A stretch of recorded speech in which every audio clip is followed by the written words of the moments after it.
शेजारच्याच्या घरामध्ये आग लागली आणि मी मात्र माझ्या घरामध्ये निवांत झोपून राहतोय. विचार हा करतोय की आग त्याच्या घरात लागली, नुकसान त्याचं होणार, जळणार त्याचं, माझं काही जाणार नाही.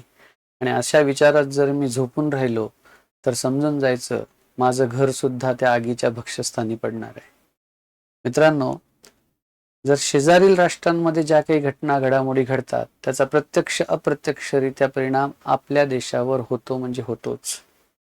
आणि त्यासाठी शेजारील राष्ट्रांसोबत असणारे आपले संबंध दृढ करावे, चांगले करावे, शांततापूर्ण करावे, यासाठी भारत देशाच्या एका महान पंतप्रधानांनी, ज्यांना अत्यंत कमी कालावधी मिळाला होता 1996-97, तरी सुद्धा एवढ्या कमी कालावधीमध्ये त्यांनी स्वतःची एक डॉक्ट्रिन, एक सिद्धांत जो आहे तो मांडला. आणि जो सिद्धांत त्यांनी मांडला त्या सिद्धांतानुसार आपले शेजारील देशांशी असणारे संबंध हे कसे चांगले ठेवता येतील हे सुद्धा त्यांनी आपल्याला सांगितलंय. आणि हेच आपल्याला ज्यांनी सांगितलंय त्या भारताच्या महान पंतप्रधानांबद्दल म्हणजे इंद्रकुमार गुजराल साहेबांबद्दल आजचा हा जो व्हिडिओ आहे तो आपल्याला बघायचा आहे. गुजराल सिद्धांत आणि तो नेमका काय आहे हे आपल्याला आजच्या व्हिडिओमध्ये समजून घ्यायचं आहे. नमस्कार, मी सचिन अतकरे. इन्फिनिटी अकॅडमीच्या यूट्यूब चॅनलला आपणा सर्वांचं पुन्हा एकदा मनापासून स्वागत करतोय. मित्रांनो, 2025 पासून राज्यसेवा मुख्य परीक्षा ही वर्णनात्मक पद्धतीने होणार आहे. आणि यासाठी विद्यार्थ्यांना परीक्षा ही लेखी स्वरूपामध्ये द्यायची आहे. त्यासाठी त्यांना लिहायचं आहे. 3-3 तासाचे पेपर लिहायचे आहे. त्यामध्ये GS 1, 2, 3, 4, एसे, ऑप्शनल, लँग्वेज असे पेपर्स आहेत. एकूण 9 पेपर आहे. त्यातला एक पेपर म्हणजे GS 2, ज्यामध्ये राज्य व्यवस्थेच्या संदर्भात आणि आंतरराष्ट्रीय संघटनांच्या संदर्भात आहे. असाच एक ऑप्शनल सुद्धा सध्या अलीकडे खूप जास्त चर्चेमध्ये आहे, जो विद्यार्थी मोठ्या प्रमाणामध्ये घेतात. त्याचं नाव आहे PSIR. आणि हा जो PSIR आहे, या PSIR मधला म्हणजे ऑप्शनल पेपर मधला किंवा ज्यामध्ये इंटरनॅशनल रिलेशन हा जो घटक दिलेला आहे त्याबद्दल, किंवा जो GS सेकंड पेपर आहे त्याबद्दल, किंवा एसे जो की 250 मार्काला आहे त्याबद्दल सुद्धा अतिशय महत्त्वाचा असणारा हा जो घटक आहे तो म्हणजे काही पॉलिटिकल थिअरीज, काही सिद्धांत आपल्याला बघायचे आहेत, काही डॉक्ट्रिन्स आपल्याला बघायचे आहेत. आणि असंच एक डॉक्ट्रिन, एक सिद्धांत इंद्रकुमार गुजराल साहेबांनी जो आणला होता, तोच गुजराल सिद्धांत नेमका काय आहे ते आपण आजच्या या व्हिडिओमध्ये बघणार आहोत. जर तुम्ही नवीन असाल या चॅनलला तर इन्फिनिटी स्पर्धा परीक्षा अकॅडमी या चॅनलला नक्की सबस्क्राईब करा. आजच्या व्हिडिओमध्ये आपण या सिद्धांताला खूप छान समजून घेऊ आणि याचं राज्यशास्त्र आणि आंतरराष्ट्रीय संबंध या टॉपिकमध्ये कशा पद्धतीचे प्रश्न विचारले जाऊ शकतात ते प्रश्न सुद्धा मी तुम्हाला प्रश्नोत्तर स्वरूपामध्ये देणार आहे. म्हणजे प्रश्न तर तुम्हाला सांगणार आहे, परंतु त्याचं आयडियल आन्सर लिहितात कसं हे सुद्धा मी तुम्हाला या व्हिडिओच्या माध्यमातून सांगणार आहे. त्यामुळे जे विद्यार्थी आताच जॉईन झाले असतील त्यांनी शेवटपर्यंत हा व्हिडिओ बघा आणि उत्तरात लेखनाची कशी जास्तीत जास्त सराव करता येईल ते सुद्धा या व्हिडिओच्या माध्यमातून आपण समजून घेऊ. पहिल्यांदा आपण सुरू करू की हा सिद्धांत म्हणजे नेमका आहे काय. तुम्हाला फोटोमध्ये भारताचे पंतप्रधान, माजी पंतप्रधान ज्यांनी खूप मोठं काम केलं ते इंद्रकुमार गुजराल दिसत आहेत. आणि यांनी हा सिद्धांत मांडला जो भारताच्या शेजारील देशांसोबत असणारे आपले संबंध कशा पद्धतीचे असावे त्याच्या संदर्भात आहे. त्यामुळे भारताच्या परराष्ट्र धोरण जे आहे, इंटरनॅशनल रिलेशन आपण जेव्हा करतो, आपल्या काही पॉलिसीज आपण बनवतो वेगवेगळ्या देशांसोबत कार्य करत असताना, तर त्याच्या संदर्भात हा खूप महत्त्वाचा आहे. याचं जे स्थान आहे, त्याचं जे प्रभाव आहे, त्याचं विश्लेषण होणं सगळ्यात जास्त गरजेचं आहे. त्यामुळे याच्या संदर्भातली जी माहिती आहे ती आपण सुरुवातीला 2 टप्प्यामध्ये घेऊ. एक गोष्ट लक्षात घ्या, या व्हिडिओमध्ये मी 2 पार्टमध्ये तुम्हाला माहिती सांगतोय. सुरुवातीला मी बेसिक या सिद्धांताबद्दल सांगतो आणि नंतर जर परीक्षेच्या दृष्टिकोनातून आपल्याला लिहायचं झालं तर अजून डिटेल त्यामध्ये काय ऍड करता येईल हे मी या व्हिडिओच्या शेवटी सुद्धा तुम्हाला सांगतो. आता हा सिद्धांत नेमका आहे काय, तर जसं की मी सांगितलं की गुजराल सिद्धांत हा भारताच्या परराष्ट्र धोरणातलं एक महत्त्वाचं तत्वज्ञान आहे. काय आहे हे तत्वज्ञान आहे, ज्याची स्थापना 1996 मध्ये भारताचे तत्कालीन पंतप्रधान इंद्रकुमार गुजराल यांनी केली. आणि या सिद्धांताचं प्रमुख तत्व म्हणजे आहे काय बघा, मी ज्याच्या खाली अंडरलाईन करतोय ना, हे कीवर्ड्स आहे. जेव्हा आपण उत्तर लेखनाचा सराव करतो तेव्हा उत्तर लेखनाचा सराव करत असताना आपले हे कीवर्ड्स, महत्त्वाचे जे टॉपिक्स आहेत, शब्द आहेत, ते तिथे असले पाहिजे.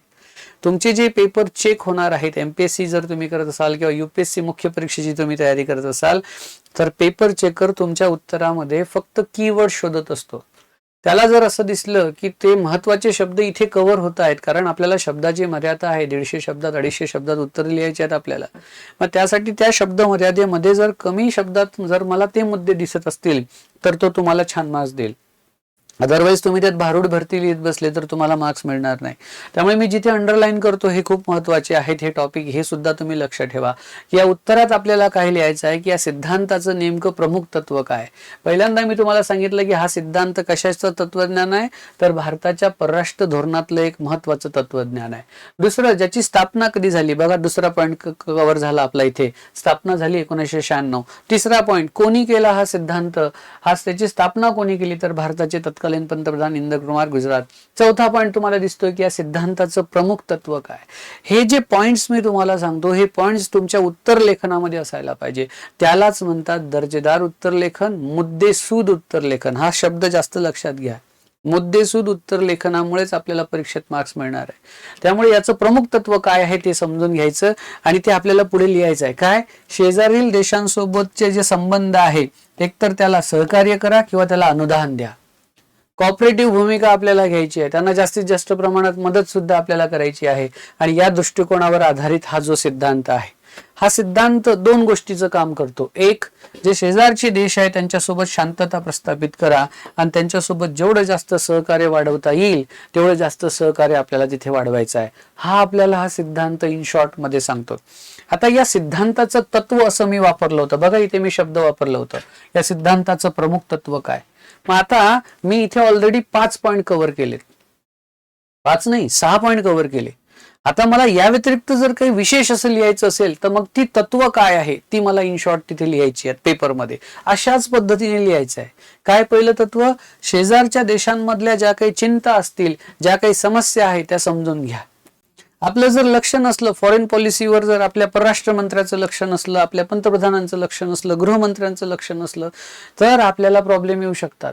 शेजारी श्रीलंकेची अवस्था आपण बघत आहोत. बांगलादेश मधल्या तर तिथल्या राष्ट्रप्रमुखांना पळून यावं लागलं, आपल्या देशामध्ये आश्रयाला आलेले आहेत. पण तिथली जी परिस्थिती बिघडत चालली, पाकिस्तानची तर समस्या आपल्याला 1947 पासूनच आपल्या 5वीला पुजलेली आहे. चायना आपल्याला माहित आहे किती खतरनाक देश आहे आपल्या शेजारी. इकडून बांगलादेश आहे, भूटान आहे, तिबेट आहे, म्यानमार आहे, तिकडे खाली गेलो आपण श्रीलंका आहे. मग आता या देशांमधल्या ज्या काही इंटरनल समस्या आहे तिथे आपल्याला लक्ष देणं आहे गरजेचं. तिथे जे काही घडते त्याचा प्रत्यक्ष अप्रत्यक्ष परिणाम आपल्याकडे होतो. जसं आपण बघितलं असेल की बांगलादेश मधलं सरकार अस्थिर झाल्यामुळे भारतामध्ये प्रचंड मोठ्या प्रमाणात घुसखोरी सुद्धा त्यांच्या सीमेवरनं वाढलेली आहे. आपला ताण वाढलेला आहे, त्यामुळे आपण सीमेवर गस्त वाढवलेली आहे. आपले प्रॉब्लेम्स तिथून सुद्धा स्टार्ट होतात. त्यामुळे हे महत्वाचं आहे. दुसरं, देशातील ज्या काही समस्या असतील, शेजारच्या देशांमधल्या समस्या, त्या समस्यांवर चिंता व्यक्त करून काही होणार नाही, लक्ष ठेवून पण काही होणार नाही. तर आपल्याला त्याच्या संदर्भामध्ये योग्य असं आपल्याला मार्ग किंवा सुझाव ज्याला आपण म्हणतो सुद्धा काढावं लागेल. त्या देशामधले वाद कसे सोडवता येतील त्यासाठी आपल्याला करावं लागेल. जसं आपण बघितलं की आपले पंतप्रधान माननीय श्री नरेंद्र मोदी हे अलीकडे रशिया आणि युक्रेनच्या दौऱ्यावर गेले होते. तिथे जी काही युद्धजन्य परिस्थिती सध्या सुरू आहे त्याच्यावर कुठला काही मार्ग निघतो का, तोडगा निघतो का, आपण ते सुद्धा बघण्याचा प्रयत्न करतो. तसंच आपल्या शेजारील देशांमधले जे काही वादविवाद आहे त्याचं सुद्धा निराकरण करता येते का, एकमेकांच्या विकासाला आपल्याला काही सपोर्ट करता येतो का, हे सुद्धा तत्व या गुजराल सिद्धांतामध्ये आपल्याला बघायला मिळते. आता यामध्ये सगळ्यात जास्त कुठली आपली पहिली भूमिका असायला पाहिजे, तर पहिली आहे आपली भूमिका ती म्हणजे स्नेहशीलतेची. शब्द बघा, तुम्ही उत्तर लेखनामध्ये तुमच्या शब्दावरच तुम्ही मार्क्स घेणार एवढं लक्षात घ्या. हे काही BA चे पेपर नाही आहे, हे कॉलेज लेवलचे पेपर नाही आहे की महात्मा गांधीचं राष्ट्रीय लढ्यातील योगदान स्पष्ट करा आणि तुम्ही काही पण लिहा मग तुम्हाला मार्क्स मिळतील, असं नाही. इथे टू द पॉइंटच तुम्हाला आन्सर लिहावे लागतं. त्यामुळे तुमचे शब्द भांडार जे आहे ते अतिशय छान असावं, तुमचं वाचन हे अमर्याद असावं आणि त्या वाचनामधून तुम्हाला योग्य असं सारांश लेखनाच्या स्वरूपात तुमचं उत्तर सुद्धा असावं. मी काय म्हटलं इथे, भारताच्या भूमिकेचा मी इथे विचार केला तर शब्द काय वापरला मी, पहिली भूमिका कशी असावी, स्नेहशीलतेची भूमिका असावी. म्हणजे आपल्या देशात, आपला जो देश आहे त्या देशाने आपले जे शेजारील देश आहे त्यांच्यासोबत सौहार्दपूर्ण आणि स्नेहशील संबंध ठेवणं गरजेचं आहे आणि त्यांचे जे प्रॉब्लेम्स आहेत ते आपले प्रॉब्लेम्स आहेत असं समजून घ्यावं. जसं मी व्हिडिओच्या सुरुवातीलाच म्हटलं की शेजारच्या घरामध्ये आग लागली आणि मी माझ्या घरामध्ये निवांत झोपतो, तर असं करून चालणार नाही. मला जर शेजारी आग लागत असेल तर मला तिकडे लक्ष देणं गरजेचं आहे, कारण ती आग कधीही माझ्या घरापर्यंत पोहोचू शकते. पुढचा मुद्दा, कधी कधी शेजारील देशांमधले वादविवाद हे हाताच्या बाहेर जातात. त्यामुळे हे हाताच्या बाहेर गेलेले वाद डोकं शांत ठेवूनच सॉल्व्ह करायचे असतात. तिथे डोकं गरम ठेवून काम होणार नाही. त्यामुळे आपल्याला हे जे काही वादविवाद आहे त्याचं जे निराकरण करायचं आहे ते निराकरण शांततापूर्ण करायचं आहे. म्हणजे तो मग सीमा विवाद असेल किंवा इतर कुठल्याही समस्या असतील, ते आपल्याला कशा सॉल्व्ह कराव्या लागतील? शांततापूर्ण. जसं आपण बघितलं की भारत पाकिस्तान बॉर्डरवर सुरूच राहतात वादविवाद. चायनाच्या संदर्भात आपण हे बघितलं, तिकडनं खूप सारी घुसखोरी भारतामध्ये मोठ्या प्रमाणात सुरू आहे. चायनामधनं खूप मोठी घुसखोरी सुरू आहे. पाकिस्तानच्या बॉर्डरवर सुद्धा आपण बघतो की छुप्या मार्गाने अवैधरित्या खूप मोठ्या प्रमाणात घुसखोरी सुरू आहे. मग याच्यासाठी तुम्हाला टीट फॉर टॅट करून चालणार नाही. ते असे करतात का मग आम्ही असे करतो, तसं नाही चालत. तुम्हाला शांततापूर्णच त्याच्या संदर्भात निराकरण करावं लागेल. आणि आंतरराष्ट्रीय सहकार्य सुद्धा याच्या माध्यमातून आपल्याला वाढवावं लागेल. हा शब्द बघा, आंतरराष्ट्रीय सहकार्य. अरे बापरे, इंटरनॅशनल कॉर्पोरेशनचा सुद्धा मुद्दा मला उत्तरामध्ये दिसतोय. पेपर चेकर जो आहे ना, तो हे चेक करणार आहे. अरे यार, की हा जो विद्यार्थी आहे, हा जो ऍस्पिरंट आहे, याचं नॉलेज बऱ्यापैकी आहे, याचं वाचन सुद्धा दांडग आहे आणि हा सगळ्या मुद्द्यांना स्पर्श करतोय याच्या उत्तरामध्ये. त्यामुळे जो पेपर चेकर आहे ना, तो तुम्हाला चांगले मार्क्स देईल. आणि जेवढे चांगले मार्क्स तुम्हाला प्रत्येक विषयातून काढता येतील तेवढे तुम्हाला काढायचे आहेत. असं करूनच तुम्हाला इंटरव्ह्यू पर्यंत पोहोचायचं आहे. आणि मग इंटरव्ह्यूचे जे काही मार्क्स मिळतील ते आणि मुख्य परीक्षेचे मार्क्स मिळून तुमचं अंतिम यादीमध्ये नाव येणार आहे. त्यामुळे लेखी परीक्षा जी 1750 गुणांची आहे ती तुमच्यासाठी आता क्रॅक करणं हे सगळ्यात मोठं आव्हान आहे. सगळ्यात पहिले त्या आव्हानाला कसं सामोरं जायचं, तर आम्ही इन्फिनिटी अकॅडमी तुमच्या सोबत आहे, काळजी करू नका. तुम्हाला शेजारील देशांसोबत जे सहकार्य वाढायचं ते किती टप्प्यात वाढवायचं, तर व्यापाराच्या संदर्भात, सांस्कृतिक आदान प्रदान संबंधात, टेक्नॉलॉजीच्या संदर्भामध्ये आपल्याकडे जे आहेत. पहिले काय करायचो आपण, सगळं काय करायचो, आयात करायचो. आता आपली आयात कमी झाली आणि निर्यात वाढलेली आहे आपली. आपला देश आता विकासाकडे आपण हळूहळू का होईना आपण त्या दिशेने आपण पाऊल टाकतोय. त्यामुळे हा मुद्दा तुमचा तिथे दिसला पाहिजे. आता हा जो सिद्धांत आहे याची विशेषतः जी काही उद्दिष्ट आहे ती काय सांगितली, हे सगळं काय गुजराल सिद्धांत काय सांगतो की शेजारच्या देशांसोबत आपलं संबंधही सुधारला पाहिजे, सगळ्यात महत्वाचं. दुसरं, आपला दृष्टिकोन सर्वसमावेशक असला पाहिजे. म्हणजे भारतातल्या देशातल्या शेजारील देशांच्या ज्या काही चिंता आहेत त्या चिंतांचा असा अभ्यास करायचा की भविष्यात तशी चिंता मे बी आपल्याकडे होऊ शकते. जसं तुम्ही बघितलं असेल की बांगलादेशमध्ये जे काही घडते की डायरेक्ट जनता जी आहे तिथले जे सर्वसामान्य लोक आहेत त्यांनी डायरेक्ट आंदोलनं केली आणि देशाच्या प्रमुखाला पळून जावं लागलं. असंच काहीच भारतामध्ये पश्चिम बंगालमध्ये सुद्धा मागच्या आठवड्यामध्ये घडलंय. आणि त्यामुळे पश्चिम बंगालच्या ज्या पण मुख्यमंत्री आहेत ममता बॅनर्जी, त्या शेवटी आल्या मीडियासमोर आणि म्हणतात तुम्हाला जर असं वाटत असेल मी राजीनामा द्यावा तर मी राजीनामा द्यायला सुद्धा तयार आहे. म्हणजे जसं बांगलादेशमध्ये घडते तसं पश्चिम बंगालमधलं सरकार सुद्धा अस्थिर होत आहे. इथले जे लोक आहे पश्चिम बंगालमधले त्यांनी सुद्धा बांगलादेशमध्ये जे काही घडते तसंच अनुकरण आपल्या देशामध्ये जर चालू केलं 100%, आणि तसाच विद्रोह जर त्यांनी केला तर आपला देश सुद्धा अस्थिर व्हायला वेळ लागत नाही. असंच दिल्लीमध्ये झालं, महाराष्ट्रात झालं, कर्नाटकात झालं. तर म्हणून शेजारील राष्ट्रांमध्ये जे काही घडते त्याच्यावर आपल्याला लक्ष ठेवणं गरजेचं आहे. आणि तसं आपल्याकडे होऊ नये म्हणून आपल्याला काम करावं लागेल.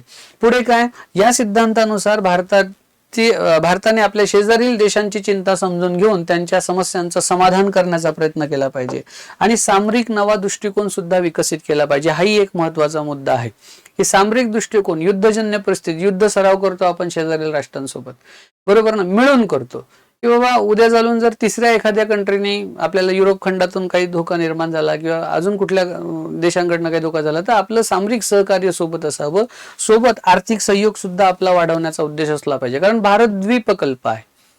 आपला प्लस पॉईंट काय, आपल्या तिन्ही बाजूनी काय आहे, समुद्र आहे. त्यामुळे आपल्याला एवढं मोठं सामरिक काय नौदल, आपल्याला सामर्थ्य आपलं एवढं मोठं असायला पाहिजे की आपल्याला त्याचा उपयोग दुसऱ्यांवर युद्ध लादण्यासाठी करायचा नाहीये, तर युद्धजन्य परिस्थितीपासून वाचवण्यासाठी आपल्याला करायचं आहे. त्यामुळे हाही मुद्दा महत्वाचा आहे. आता काही उदाहरणं आहेत बघा, काही केस स्टडीज आहेत. मी एक इन शॉर्ट मध्ये त्या केस स्टडी सुरुवातीला तुम्हाला सांगतो आणि नंतर आपण डिटेलमध्ये त्याच्यावर चर्चा करू आजच्याच व्हिडिओमध्ये. आता शेजारील देशांमध्ये पहिलं नाव आपण घेतो पाकिस्तानचं. का बरं घेतो? कारण 1947ला तेही वेगळे झाले, आपण वेगळे झालो. दोन नवीन राष्ट्र, द्विराष्ट्र सिद्धांतानुसार दोन नवीन राष्ट्र जगाच्या पातळीवर उदयाला आले, एक भारत आणि दुसरं पाकिस्तान. पूर्वी आपण सगळे हिंदुस्थान होतो, ज्यामध्ये एकूण 4 राष्ट्र वास करत होते. आज ते 4 वेगळे झालेत. एक भारत, बांगलादेश, भारत, पाकिस्तान, बांगलादेश आणि ब्रह्मदेश, जो की म्यानमार नावाने आपण ओळखतो. मग जेव्हा पाकिस्तान सोबत आपण वेगळे झालो, तेव्हापासून आता 2024 पर्यंत जर परिस्थिती पाहिली तर त्यांचा देश हा बऱ्यापैकी आजपर्यंत अस्थिरच राहिलेला आहे. आपल्या देशामध्ये जरी स्टॅबिलिटी आली, आपल्या देशामधल्या बऱ्याचशा समस्यांचं निराकरण झालेलं आहे ॲज कम्पेअर टू पाकिस्तान सोबत जर तुलना केली आपण तर, पण तरी सुद्धा त्यांचा देश अस्थिर असल्यानंतर त्यांनी आपल्या देशाला सुद्धा सातत्याने अस्थिर करण्याचा प्रयत्न केला. आणि त्याचं बेस्ट एक्झाम्पल आहे आपला काश्मीर मुद्दा. जसं ते आपल्या देशामध्ये पेरत होते, असंच आता त्यांच्या देशामध्ये सुद्धा उगवायला लागलं. म्हणून बलुचिस्तानचा मुद्दा त्यांच्या देशामध्ये सध्या खूप मोठा गाजतोय. आणि भारताचं त्या मुद्द्यावर खूप मोठ्या प्रमाणात लक्ष आहे. पाकिस्तानमध्ये इंटरनल काय होते, कराची, इस्लामाबाद, लाहोर या ठिकाणी जे काही घडत असेल तिथे आपलं लक्ष आहे. मध्यंतरी तिथे एका स्कूलमध्ये दहशतवादी हल्ला झाला, ज्यामध्ये लहान मुलांचा काय झाला, खूप मोठ्या प्रमाणामध्ये बळी गेला. लहान मुलांची तिथे नृशंस अशी हत्या करण्यात आली. मग तो जर मुद्दा तिथे त्या देशामध्ये घडला तर आपल्याला सुद्धा त्याच्यावर लक्ष ठेवणं गरजेचं आहे. असं आपल्या देशात सुद्धा हे लोक करू शकतात. शेवटी दहशतवाद ही काही आता एकट्या भारताची समस्या नाहीये, तर ती संपूर्ण जगाची समस्या आहे. त्यामुळे आपल्याला काम करावं लागेल त्याच्यावर. म्हणून पाकिस्तान सोबत आपल्याला जर संबंध सुधारायचे असतील तर या गुजराल सिद्धांताची अंमलबजावणी जर आपण केली व्यवस्थितरित्या, आजही केली, तर याच्याद्वारे पाकिस्तान सोबतचे आपले संबंध सुधारण्याचा आपण तेव्हा 96-97 मध्ये आपण एक प्रयत्न केला होता, ज्याच्याद्वारे आपण काश्मीर मुद्दा हा चर्चेस्थानी आणला होता. काश्मीर मुद्द्यावर आपण बऱ्यापैकी चर्चा केली होती. नेपाळ आपलं शेजारील राष्ट्र आणि अतिशय सुंदर असं राष्ट्र आहे. तुम्ही कधी गेले असाल नेपाळला किंवा जर जाण्याचा विचार करत असाल तर नक्की जा. तिथे व्यापार आणि सांस्कृतिक संबंध सुधारण्यासाठी भारताने अनेक योजना नेपाळ सोबत आतापर्यंत केलेल्या आहेत. त्याचबरोबर भूटान आणि बांगलादेशच्या संदर्भात जर बघितलं तर त्यांच्यासोबत देखील आपण सहकार्य वाढवण्याचा स्वीकार केला, जसं की जलस्रोतांचा व्यवस्थापनासाठी केलेला करार. याच्यावर मी डिटेलमध्ये एक वेगळं लेक्चर सुद्धा घेणार आहे की हे नेमकं काय आहे, हे करार काय असतात. Political science and international relation हा जर तुम्ही ऑप्शनल घेत असाल तर नक्की घ्या, त्याच्यामध्ये हे सगळे मुद्दे येतात. त्याचबरोबर GS2 जो तुमचा आहे प्लस एसे नावाचा, म्हणजे जर विचार केला तर 250 मार्काचा तुमचा एसे, 250 मार्काचा तुमचा GS2 आणि ऑप्शनल जर तुम्ही PSIR घेतला तर 500. असं जर एकंदरीत जर आपण बघितलं तर किती झाले, 1000 गुण आपल्याला मेन्स मध्ये इथे आहेत. या व्यतिरिक्त इथिक्स अँड इंटिग्रिटी जो GS4 पेपर आहे त्यामधले काही मुद्दे सुद्धा PSIR शी रिलेटेड आहे. या व्यतिरिक्त जर तुम्ही पूर्व परीक्षेचा विचार करत असाल तर 200 गुणांसाठी पूर्व परीक्षा आहे, तर यातला काही भाग सुद्धा राज्यशास्त्र या विषयाशी रिलेटेड आहे. त्यामुळे हा जो विषय जर तुम्ही डोळ्यासमोर ठेवून परीक्षेची तयारी करत असाल तर तुम्हाला बऱ्यापैकी तुमचे स्कोर जो आहे तो वाढण्याची शक्यता आहे. याचा एक सेपरेट व्हिडिओ सुद्धा मी तुम्हाला बनवणार आहे. हा करंट अफेअर्स मध्ये सुद्धा हा विषय तुमचा इथे घेतला जातो. नंतर आता याच्यावर परीक्षेत प्रश्न कसे येतात इन शॉर्ट आपण बघू आणि मग अजून डिटेल मध्ये जाऊ. तर UPSC MPSCच्या आगामी परीक्षांमध्ये, मुख्य परीक्षांमध्ये कसा प्रश्न विचारला जाऊ शकतो, गुजराल सिद्धांत म्हणजे काय आणि भारतीय परराष्ट्र धोरणात याचं महत्व काय. आता आपण जे काही शिकलो त्याच्यावर परीक्षेत कशा पद्धतीचे प्रश्न येतात ते सुद्धा आपण इथे बघूया की नेमकं काय विचारलं जातं आणि तुम्ही काय लिहायला पाहिजे. त्यांनी 2 प्रश्न विचारले. आता इथे लक्षात घ्या, इथे सगळ्यात जास्त महत्वाची आहे तुमची शब्दांची मर्यादा. त्यामुळे मर्यादेमध्ये राहून तुम्हाला उत्तर लिहायचं आहे. त्यामुळे तुम्हाला पहिल्यांदा लिहायचं की मी इन शॉर्ट फक्त इथे लिहून दिलंय. डिटेलमध्ये माझ्याकडे सगळे नोट्स रेडी आहेत. तुम्हाला जर लागत असतील तर आपल्या टेलिग्राम चॅनलशी तुम्ही कॉन्टॅक्ट करून हे सगळं मागवू शकता मटेरियल. गुजराल सिद्धांत भारतीय परराष्ट्र धोरणातलं काय आहे, जसं की मी मगाशी सांगितलं, एक महत्वाचं तत्वज्ञान आहे. जे काय सांगतं, कोणी आणलंय 1996 मध्ये, कोणी आणलंय, पंतप्रधानांनी. नाव काय त्यांचं, इंद्रकुमार गुजराल. त्याचा उद्देश काय सिद्धांताचा, तो आपण पुढे इथे लिहिला पाहिजे. काय लिहिला पाहिजे की शेजारील देशांसोबत सौहार्दपूर्ण आणि स्नेहशील संबंध ठेवणे आणि त्यांच्या समस्यांचं समाकलन करणे. म्हणजे मला इथे हा एक मुद्दा सापडला, मला दुसरा मुद्दा सापडला, मला तिसरा मुद्दा सापडला, मला चौथा मुद्दा सापडला. मी फक्त इथे 4 ओळीतलं तुम्हाला उत्तर दिसत आहे. तसं पाहिलं तर हे काय आहे, मुळात ही एक ओळ इथे कंप्लीट होते आणि दुसरी ओळ इथे कंप्लीट होते. मुळात 2च ओळी आहे, पण या 2 ओळीमध्ये अत्यंत कमी वेळेत मी काय केलंय, 4 महत्वाचे मुद्दे इथे सुरुवातीला सांगितले. आपल्याला फापट पसारा नकोय, आपल्याला मुद्देसूद उत्तर लिखाण पाहिजे. पुढे काय दिलंय मी की हे तत्व नेमकं काय. आता सिद्धांत सांगितलं, तत्व सांगितलं, मग हे तत्व शेजारील देशांच्या समस्यांची समजून घेणे, विवादांची शांततापूर्ण पद्धतीने निराकरण करणे, आंतरराष्ट्रीय सहकार्याची वाढ करणे, हे मुद्दे मांडले आपण. त्याला आवडतील ना. अरे मुद्देसूद उत्तर दिसत असेल आणि टू द पॉइंट चाललं असेल तर त्याचा पेन असाच चालणार आहे. या सिद्धांतामुळे आपल्याला काय फायदा झाला तर आपले शेजारील देशांसोबतचे संबंध सुधारले. सगळ्यात महत्वाचं, शेजारच्या सोबत भांडण करून काय भेटत नाही. सारखं आपलं अस्थिरता आपल्या डोक्यामध्ये सुरू राहते. दुसरं, आंतरराष्ट्रीय संबंधाच्या संदर्भामध्ये आपला एक पॉझिटिव्ह ऍटिट्यूड जो आहे, जो सकारात्मक दृष्टिकोन आहे तो इथे विकसित होतो. पुढे काय आहे, तू पुढचा प्रश्न बघा. आता हे तुम्हाला लिहायचं आहे. आता शब्दाच्या मर्यादेमध्ये यात कसं अजून ऍड करायचं हे मी तुम्हाला थोड्या वेळात सांगतो. आता फक्त ओव्हरऑल थोडे थोडे छोटे छोटे प्रश्न बघून घ्या.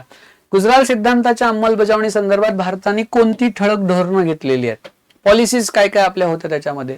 मग तुम्ही सांगू शकता की आपण पाकिस्तान सोबतचा जो संवाद आहे ते पहिलं उचललेलं पाऊल आहे. आपण काय केलं, काश्मीर मुद्द्यावर इंटरनॅशनल ज्या काही आपल्या जेवढ्याही डिस्कशन झालेल्या आहेत, आंतरराष्ट्रीय चर्चा झालेल्या आहेत, आपले संबंध सुधारण्यासाठी आपण उचललेलं ते पाऊल होतं. नेपाळ आणि भूटान सोबत आपण सहकार्य ठेवण्याचा प्रयत्न केला. कसा केला, व्यापार आणि सांस्कृतिक संबंध सुधारण्यासाठी आपण खूप साऱ्या योजना आणल्यात. आता सगळ्या योजना लिहिणं इथे अपेक्षित नाहीये. तुम्ही फक्त एवढं टाकलं की विविध योजना तरी खूप झालं. कारण जर तुम्ही योजना लिहित बसणार तर मग शब्द मर्यादेचा प्रश्न येतो. कारण आपल्याला कमी शब्दामध्ये मुद्देसूद उत्तर लिहायचं आहे. त्यामुळे प्रत्येक योजनेचं नाव इथे लिहित बसायचं नाही. पुढे बांगलादेश सोबत आपण जलस्रोत व्यवस्थापन केलं. बस जलस्रोत व्यवस्थापन हे महत्वाचं आहे. त्यासाठी आपण खूप सारे करार केले. मग ते कोणत्या नद्यांच्या संदर्भात आहे, ते कधी केले, त्याचं वर्ष काय, एवढं लिहिणं इथे अपेक्षित नाहीये. कारण तेवढं लिहिलं तर परत मी मगाशी बोलल्याप्रमाणे शब्दाची मर्यादा तिथे येते. गुजराल सिद्धांतामुळे आपले जे संबंध आहे शेजारील देशांसोबत ते सौहार्दपूर्ण झालेले आहेत आणि शांतता आणि त्याचबरोबर स्थिरता जी आहे त्याला प्रोत्साहन मिळालं. आणि शेवटी हे लिहिणं खूप गरजेचं आहे. सारांश, एकंदरीत फायदा काय झाला तर काय, आपल्याला असं सांगतो की गुजराल सिद्धांत भारताच्या परराष्ट्र धोरणात शेजारील देशांशी असणारे संबंध सुधारण्याचा दृष्टिकोन प्रस्तुत होतो. आणि जर आता तुमच्या परीक्षांचा विचार केला UPSC MPSC ची, तर या परीक्षांमध्ये आपल्याला या सिद्धांताची तत्व, त्याची अंमलबजावण्याच्या धोरणाची माहिती, त्याचं प्रभावी उदाहरण याचा वापर करून अतिशय आपल्या भाषेमध्ये छान उत्तर जर लिहिलं तर आपल्याला तिथे छान गुण मिळू शकतात. आता हे जे गुजराल डॉक्ट्रिन आहे, त्याला गुजराल सिद्धांत असं म्हणतात, हा एक महत्वाचा भारताच्या इतिहासातला टर्निंग पॉइंट आहे. या सिद्धांताची सुसंगत माहिती, त्याचा प्रभाव, त्याच्या संदर्भातलं तपशील हे या पद्धतीने आपण सांगू शकतो. आता तुम्हाला हे सगळं कुठे कव्हर होणार आहे तर या टॉपिक मध्ये कव्हर होणार आहे. UPSC MPSC 2025च्या परीक्षेमध्ये मुख्य परीक्षेसाठी सर्वाधिक गुण मिळवून देणारा जो टॉपिक आहे, विषय आहे, वैकल्पिक विषय, तो म्हणजे PSIR, राज्यशास्त्र आणि आंतरराष्ट्रीय संबंध. आणि याची मराठी माध्यमातली एक जी बॅच आहे त्याच्यासाठी आपण इन्फिनिटी अकॅडमी, जी महाराष्ट्रातली एक नामांकित संस्था आहे, त्याच्या माध्यमातून आपण एक बॅच सुद्धा सुरू करतोय. त्या बॅचेसचे जे प्रवेश आहेत ते सुरू झालेले आहेत. मी स्वतः सचिन अतकरे तुम्हाला हा टॉपिक जो आहे तो व्यवस्थित शिकवणार आहे. जर तुम्हाला त्याच्यासाठी अधिक माहिती पाहिजे असेल तर इथे एक नंबर दिलेला आहे इन्फिनिटी अकॅडमीचा, तुम्ही त्याच्यावर कॉल करू शकता. आणि जर माझ्याशी बोलायचं असेल तरी सुद्धा या नंबरला कॉल करू शकता, आपण त्याच्यावर बोलू. आता यामध्ये विस्तृत विश्लेषण, आता सेकंड पार्ट मी सुरू करतो. हा फर्स्ट पार्ट झाला गुजराल सिद्धांताचा. आता सेकंड पार्ट कडे जाऊ की नेमकं सर आम्हाला अजून असं वाटलं की 150 शब्दात नाही 250 शब्दामध्ये उत्तर लिहायचं, तर आम्ही अजून कोणते मुद्दे त्याच्यामध्ये ऍड केले पाहिजे. मग तुम्ही असं करू शकता की त्याचा मूळ संकल्पना म्हणून एक टॉपिक टाकू शकता आणि त्यात तुम्ही लिहू शकता की इंद्रकुमार गुजराल जे भारताचे पंतप्रधान होते, कोणत्या कालावधीमध्ये होते, 1996-1997, यांनी त्यांच्या कालावधीमध्ये भारताच्या परराष्ट्र धोरणात काही बदल घडवून आणले. इंटरनॅशनल रिलेशनच्या संदर्भामधला हा प्रश्न आहे, लक्षात घ्या. त्याचं मुख्य तत्व म्हणजे काय तर शेजारील देशांशी सहकार आणि समजूतदारीचा संबंध ठेवणं.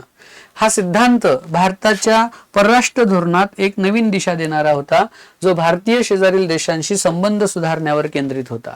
मग तुम्ही हा मुद्दा इथे टाकू शकता. मग या गुजराल सिद्धांताची जी तत्व आहे, जी मगाशी मी सांगितली, ती तुम्ही ॲज इट इज इथे लिहू शकता.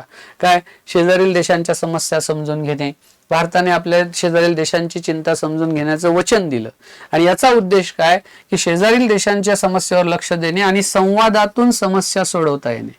म्हणजे प्रॉब्लेम काय आहे हे माहीत होऊन काही फायदा नाही, त्याचं सोल्युशन काढल्यावर खरा फायदा आहे. त्यामुळे इथे हे पण आपल्याला बघायचं आहे. सोबत शेजारील देशांसोबत आपल्याला स्नेहशीलतेचा दृष्टिकोन ठेवायचा आहे.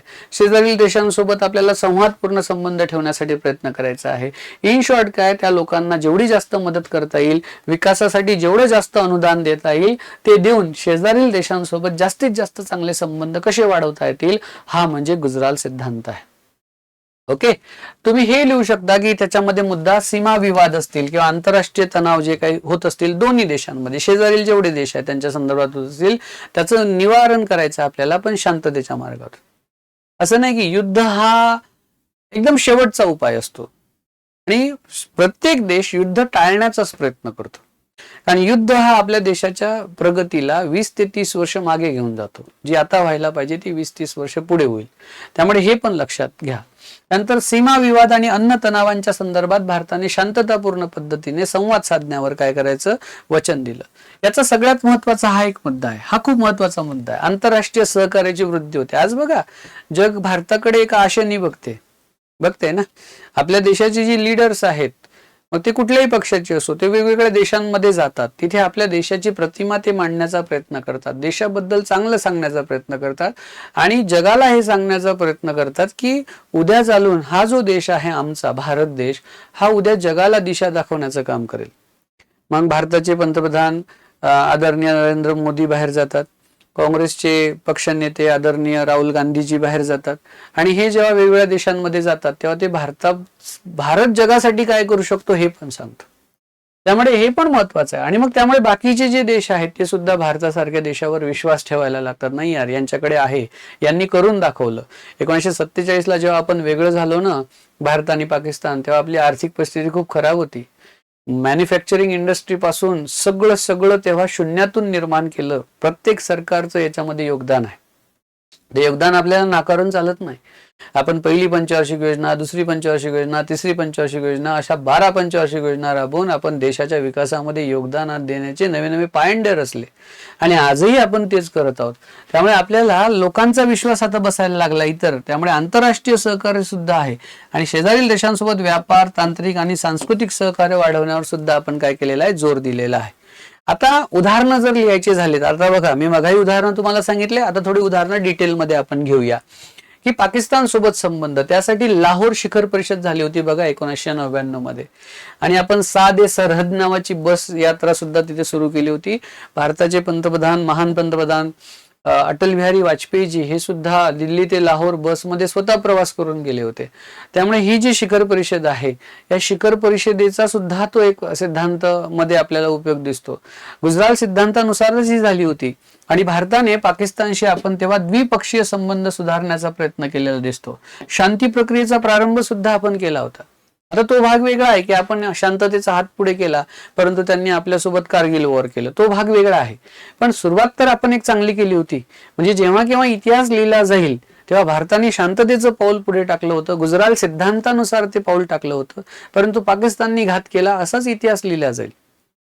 इतिहास हे नाही, भारताबद्दल नेहमी चांगलंच लिहिला जाणार आहे. त्यामुळे शांती प्रक्रियेचा प्रारंभ आपण केला होता. जो सीमापार आतंकवाद जो POKच्या संदर्भात आहे तो चालू आहे, त्याच्यावर चर्चा करून शांती प्रक्रियेची सुरुवात सुद्धा तेव्हा पंतप्रधानांनी केली होती आणि हे सगळं गुजराल डॉक्ट्रिन्सवरच आधारित आहे, गुजराल सिद्धांतावरच आधारित आहे. नंतर नेपाळच्या संदर्भामध्ये मी सांगितलं की जलस्रोत व्यवस्थापन. आणि मग भारताने नेमकं काय केलं आहे, आपण नेपाळमधल्या ज्या वार्षिक पुराच्या समस्या आहेत त्याच्यावर सुद्धा काम केलेलं आहे. जसं भारतामध्ये इंद्रधनुष्य क्रांती, नदीजोड प्रकल्प ज्याला आपण म्हणतो, तशाच काहीशी क्रांत्या करण्यासाठी सुद्धा आपण त्या देशाला मदत केलेली आहे, अनुदानाचं कार्य सुद्धा केलेलं आहे. आपण आर्थिक सहाय्य सुद्धा दिलंय. तिथे वेगवेगळे डेव्हलपमेंट प्रोजेक्ट्स कसे तयार करता येतील आपण ते सुद्धा तिथे काय केलेलं आहे, बघितलेलं आहे. बांगलादेशच्या संदर्भात आणि भूतानच्या संदर्भात जर बोलायचं झालं तर आपण तिथे सांस्कृतिक आणि व्यापार संबंध सुद्धा वाढवलेले आहेत.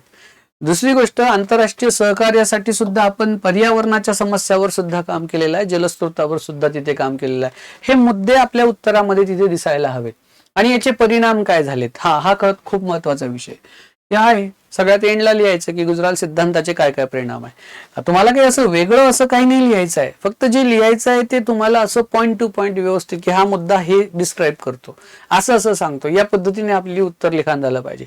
तुम्ही उत्तर लिहा मी टॉपिक देतो तुम्हाला, जसं कालही मी 3 प्रश्न दिले होते विद्यार्थ्यांना, तुम्ही उत्तरं लिहा, आम्हाला पाठवा, आम्ही चेक करून देतो. त्यात काय सुधारणा असायला पाहिजे ते सुद्धा आम्ही तुम्हाला सांगतो. जसं शेजारील देशांसोबत संबंध कसा असावे, आंतरराष्ट्रीय प्रतिष्ठेचा काय संबंध आहे, मग इथे की भारताची गुजराल सिद्धांतामुळे आंतरराष्ट्रीय प्रतिष्ठा वाढली की कमी झाली. साहजिकच आहे, प्रतिष्ठा आपली वाढणारच आहे, कारण एवढी मॅच्युरिटी, एवढे समजूतदार जर आपण सांगत असू तर भारताला जगाच्या समुदायामध्ये एक महत्वपूर्ण स्थान मिळालं. आपल्याला महत्वपूर्ण स्थान का मिळालं याच्या मागे खूप मोठा इतिहास आहे. असं नाही की कोणीतरी एक व्यक्ती आला आणि त्या एक व्यक्तीने इतिहास घडवला, असं नाही. 1947 पासून तर 2024 मध्ये आतापर्यंत भारताला जेवढे पंतप्रधान मिळाले त्या सगळ्या पंतप्रधानांचं भारताच्या देशाच्या विकासाच्या विकासामध्ये योगदान देण्यासाठी खूप मोठा रोल होता. इथे कोणी कमी किंवा कोणी जास्त अशातला प्रकार नाही. 47 पासून 2024 पर्यंत जर विचार केला तर सामाजिक आणि आर्थिक सहकार्य सुद्धा जे आहे ते इथे वाढलेलं आहे शेजारच्या देशांसोबत. हाही मुद्दा तुम्ही इथे लिहू शकता. आता याच्यावर अजून कशा पद्धतीचे प्रश्न येऊ शकतात तर बघा, गुजराल सिद्धांताची तपशीलवार माहिती द्या आणि भारतीय परराष्ट्र धोरणात त्याचं स्थान स्पष्ट करा, असा प्रश्न तुम्हाला येऊ शकतो. मग तुमचं काम काय आहे, त्याच्याबद्दल माहिती देणे, तो कधी आला, त्याच्या माध्यमातून काय काय झालं, त्याचा उद्देश काय होतं, त्याचं तत्व काय होतं हे तुम्हाला लिहायचं आहे. त्याचं तत्व तुम्हाला व्यवस्थित इथे लिहायचं आहे. त्याचं स्थान काय आहे हा सुद्धा मुद्दा तुम्हाला इथे लिहायचा आहे.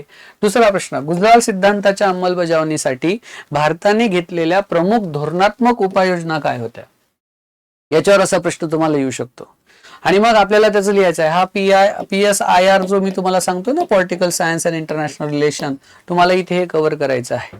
त्याचबरोबर डिपार्टमेंटल PSI साठी काही विद्यार्थी जर तयारी करत असेल तर त्यांना सुद्धा भारत आणि शेजारील राष्ट्र याच्यावर एक स्पेशल सिरीजच आहे. त्याच्यावर त्यांना प्रश्न येतात, भारत आणि बांगलादेश, भारत आणि श्रीलंका, भारत आणि नेपाळ, भारत आणि पाकिस्तान, तर त्यांच्यासाठी सुद्धा हे महत्वाचं आहे. याच्यावर त्यांना प्रश्न येणार आहेत परीक्षेमध्ये. आपल्याला हे लिहायचं आहे या उत्तरामध्ये कोणकोणत्या उपाययोजना आपण केलेल्या आहेत. तिसरा प्रश्न, भारताच्या गुजराल सिद्धांताच्या अंमलबजावणीसाठी भारतीय राष्ट्रीय धोरणावर, परराष्ट्र धोरणावर काय परिणाम केले गेले.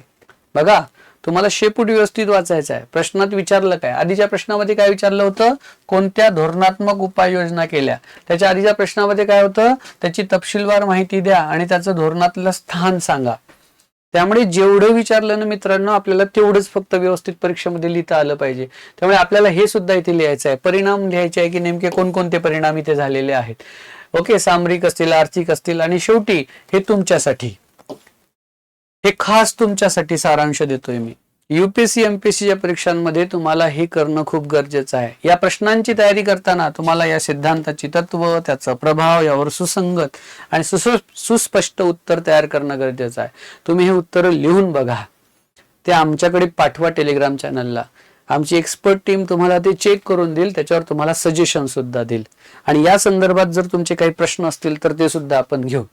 या बॅचसाठी तुमचं एनरोलमेंट सुरू झालेलं आहे, प्रवेश प्रक्रिया सुरू झालेली आहे. असेच नवीन नवीन टॉपिक मी घेऊन येतोय. पुढचा जो आपला टॉपिक असणार आहे तो सुद्धा अतिशय महत्वाचा आहे, त्याचा व्हिडिओ सुद्धा आहे की मंत्रिमंडळाची हुकुमशाही.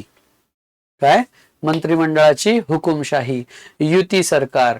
आता याच्यामध्ये आपल्याला कुठल्या राजकीय पक्षावर टीका करायची नाही, तर परीक्षेमध्ये याचं राज्यशास्त्रातील योगदान काय आहे, राज्यशास्त्रामध्ये आपल्या राज्यघटनेमध्ये याच्यासाठी काही कुठे तरतूद केलेल्या आहेत का, आणि त्याच्यावर नेमके परीक्षेत कशा पद्धतीचे प्रश्न विचारले जातात, आपल्याला ते टीका न करता समजून घ्यायचं आहे.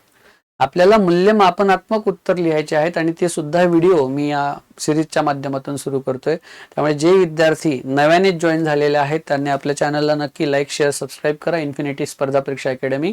आपण प्रत्येक शनिवारी TGIS नावाची एक कन्सेप्ट राबवतो. TGIS म्हणजे काय, थँक गॉड इट्स सॅटरडे. या शनिवारी आम्ही काय करतोय की प्रत्येक शनिवारी आम्ही एक झूम मीटिंग घेतोय, ज्या माध्यमातून भारतभरातील सगळे जे विद्यार्थी आहेत ते आमच्या सोबत जॉईन होऊ शकतात. त्यांची जी अभ्यासाच्या संदर्भातली प्रश्न आहेत ती आम्ही सॉल्व्ह करतो. दर शनिवारी सकाळी 11 वाजता ही मीटिंग असते, झूम मीटिंग. तुम्हाला जर ती जॉईन करायची असेल तर जे नंबर दिलेला आहे त्याच्यावर तुम्ही कॉन्टॅक्ट करू शकता. तुम्हाला झूम मीटिंगची लिंक ID तिथे फॉरवर्ड केली जाईल. आणि इन्फिनिटी मधले एक्सपर्ट्स जेवढे आहे, UPSCचा स्टाफ जो आहे तो सगळा तुम्हाला, MPSCचा स्टाफ आहे तो तुम्हाला तिथे मार्गदर्शन करण्यासाठी हजर असतो, तेही अगदी विनामूल्य. त्यामुळे असेच दर्जेदार व्हिडिओ इन्फिनिटी तुमच्यासाठी वारंवार घेऊन येत राहील. तुम्ही तुमचा जो रिस्पॉन्स आहे तो असाच राहू द्या. परीक्षेसाठी तुम्हाला खूप साऱ्या शुभेच्छा. जास्तीत जास्त तुमचे जे मित्र आहे, लायब्ररीमध्ये अभ्यास करत असाल किंवा गावी अभ्यास करत असाल, जिथे कुठे करत असाल, जास्तीत जास्त तुमच्या व्हॉट्सअप, टेलिग्राम ग्रुपला ही लिंक नक्की शेअर करा, जेणेकरून त्या विद्यार्थ्यांना सुद्धा फायदा होईल. आपल्याला शेजारच्याला जेवढी आपण मदत करू, आपल्याला सुद्धा तेवढी मदत होणार आहे. ठीक आहे, तर भेटूया आपण आपल्या पुढच्या व्हिडिओमध्ये. तोपर्यंत सगळ्यांनी स्वस्थ राहा, अभ्यास करा. धन्यवाद.